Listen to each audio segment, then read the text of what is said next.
श्री स्वामी समर्थ। माझ्या सगळ्या खोडताईंचं, मैत्रिणींचं आणि स्वामी भक्तांचं माझ्या यूट्यूब चॅनलमध्ये मनापासून स्वागत आहे।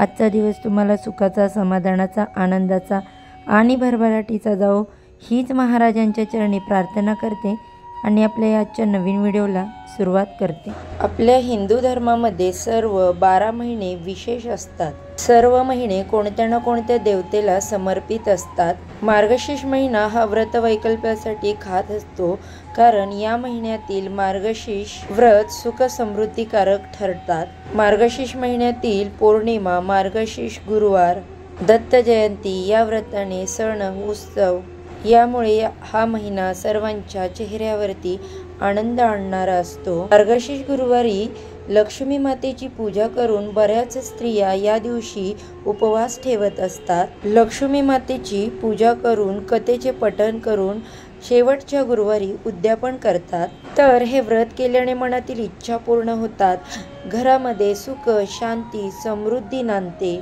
आपल्या मनातील सगळ्या इच्छा, आपल्या घरामध्ये सुख, समृद्धी, आनंद कायम टिकवायचा असेल तर आपल्याला हा मार्गशीर्ष गुरुवारचे जे व्रत आहे ते अगदी मनोभावे मनापासून करायचे आहे, म्हणजे महालक्ष्मी माता आपल्या कुटुंबावरती व आपल्यावरती कायम कृपा करेल।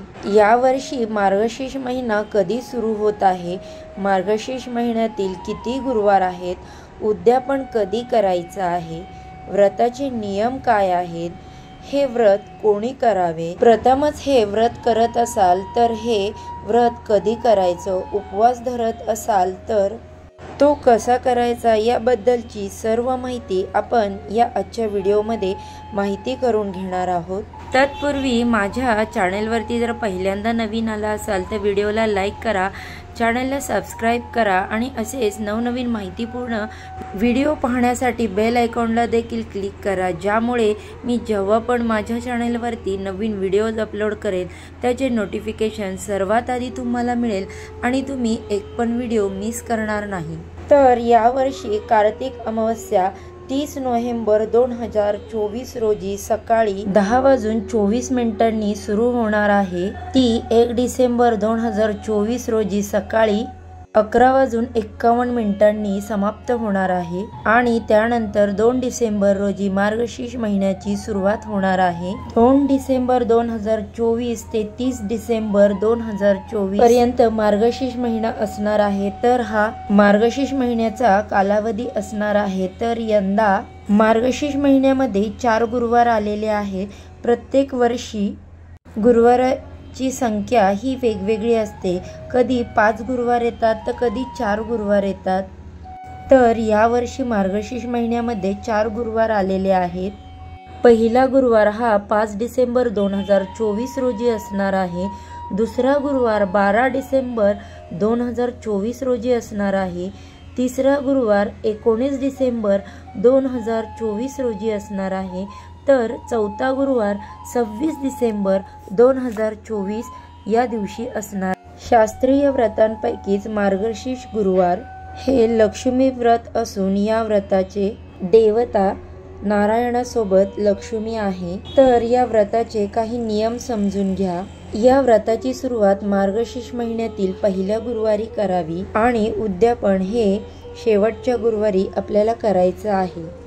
हे व्रत कोणीही म्हणजेच कन्या, स्त्री किंवा पुरुष करू शकतात। व्रत करणाऱ्या स्त्रीने बुधवारी सूर्यास्तापासून ते गुरुवारी सूर्योदयापर्यंत कांदा, लसूण, मांसाहार टाळावा। मार्गशीर्ष महिन्यात पूर्ण महिना मांसाहार करू नये। हे व्रत करणाऱ्या स्त्रीने पाणी, दूध आणि फळांचे सेवन करावे। रात्री कुटुंबासोबत मिष्टान्न व फलाहाराचे भोजन करावे। पूजा करताना आणि कहाणी वाचताना मन आनंदी आणि शांत असावं। व्रताच्या दिवशी घरातील वातावरण आनंदी असावं।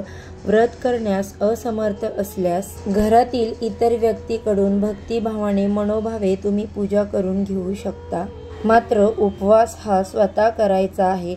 लक्ष्मी, धन, संपत्ती प्राप्तीसाठी पुरुष भक्त श्री महालक्ष्मी महात्म्याचा पाठ करू शकतात। या दिवशी स्त्रियांनी उपवास करून लक्ष्मी मातेचे व्रत करावे आणि पोथीचे पठण करावे आणि शेवटच्या गुरुवारी उद्यापन करावे। मार्गशीर्ष गुरुवारी पूजा मांडणी कशी करायची, व्रत कसे करायचे याचा व्हिडिओ आपल्या चॅनेलवरती लवकरच येणार आहे। तरी मी तुम्हाला थोडक्यात सांगते। पहाटे सकाळी लवकर उठून आंघोळ करून स्वच्छ वस्त्र परिधान करायचे आहेत आणि व्रताचा आपल्याला संकल्प करायचा आहे। अंगणामध्ये आणि पूजेच्या ठिकाणी रांगोळी काढायची आहे। यामध्ये माता लक्ष्मीची पावले आपल्याला निश्चित आवर्जून काढायची आहेत। यानंतर माता लक्ष्मीचे आसन सजवायचे आहे। कलश स्थापित करायचा आहे। सर्वप्रथम कलश आणि गणपती बाप्पांची पूजा करा। यानंतर लक्ष्मीची पूजा करावी। कलशाला हळद कुंकू लावून एक नाणं, हळद कुंकू, सुपारी, अक्षदा अर्पण करायचे आहेत। विड्याची पानं किंवा आंब्याचे ढाळे किंवा जी 5 पालवी असते ती आपल्याला कलशावरती ठेवायची आहे। त्यावर एक नारळ ठेवायचा आहे। चौरंगावरती लक्ष्मी देवीचा फोटो किंवा श्रीयंत्र ठेवायचा आहे। कलशापुढे खारीक, खोबरं, खडीसाखर किंवा इतर कोणतीही फळे ठेवायची आहेत। माता लक्ष्मीला वेगवेगळे पदार्थ अर्पण करा।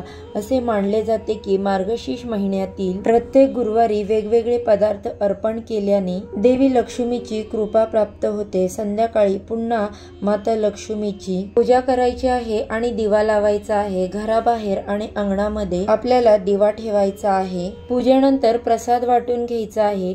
तर मार्गशीर्ष महिन्यातील सगळे गुरुवार असेच व्रत करावे आणि शेवटच्या दिवशी म्हणजे शेवटच्या गुरुवारी उद्यापन करावे। उद्यापनाच्या दिवशी तुमच्या ओळखीतल्या किंवा आजूबाजूच्या सुवासिनी महिलांना बोलून एक महालक्ष्मी व्रताची पोथी, एक केळ, 1 रुपयाचं नाणं आणि एक फूल द्यायचं आहे। माता महालक्ष्मीची षडोपचारे पूजा करायची आहे। मनातील इच्छा माता लक्ष्मीला सांगायची आहे आणि देवीपुढे हात जोडून प्रार्थना करायची आहे।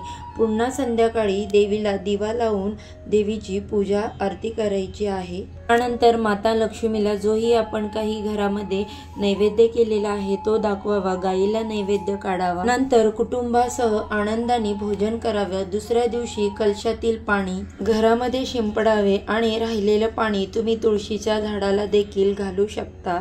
जी 5 पालवी आहे ती आपल्या घराच्या प्रत्येक कोपऱ्यामध्ये ठेवून द्यायची आहे आणि त्यानंतर ती निर्मल्यामध्ये विसर्जित करायची आहे। शेवटच्या गुरुवारी 5 सुवासिनी किंवा 5 कुवारिकांना घरी बोलावून त्यांना हळदी कुंकू, त्यानंतर एखादं फळ, फूल, 1 रुपयाचं नाणं दक्षिणा आणि महालक्ष्मी मातेच्या व्रताची पोथी देऊन त्यांचा सत्कार करायचा आहे। पूजा, कहाणी, आरती हे सगळे विधी सकाळीच केले जातात। दिवसभर उपवास करून संध्याकाळी आरती, नैवेद्य लवकर केले जातात आणि उपवास सोडला जातो। उद्यापनाच्या दिवशी सायंकाळी देवीची आरती झाल्यानंतर दूध, साखर किंवा पुरणपोळीचा नैवेद्य दाखवला जातो।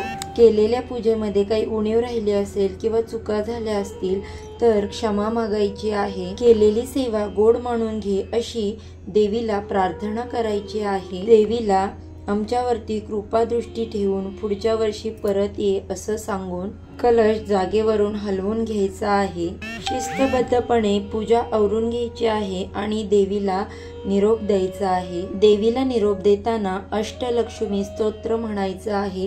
त्यामुळे घरामध्ये भरभराट होते।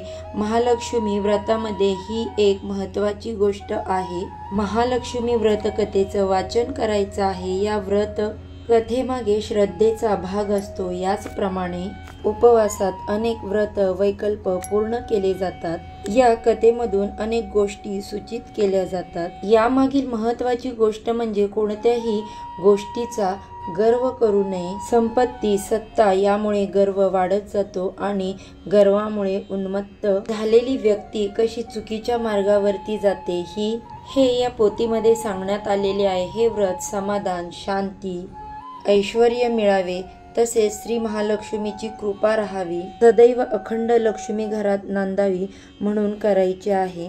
शेवटचा म्हणजे उद्यापनाचा जो गुरुवार आहे तो 26 डिसेंबर 2024 रोजी आलेला आहे आणि या दिवशी आहे सफला एकादशी। एकादशी, शिवरात्री किंवा अन्य कोणत्याही उपवासाच्या दिवशी पूजा आरती करायला काहीही हरकत नाही। रात्री हवे तर भोजन करू नये.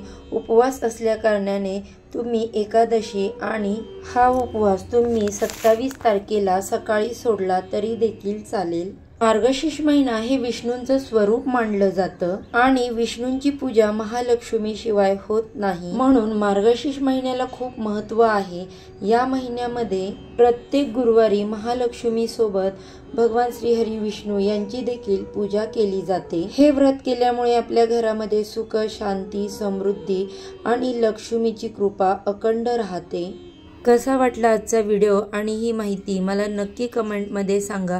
व्हिडिओ जर आवडला असेल तर पटकन माझ्या चॅनेलवरती जाऊन व्हिडिओला लाईक करा आणि चॅनेलला सबस्क्राईब करा.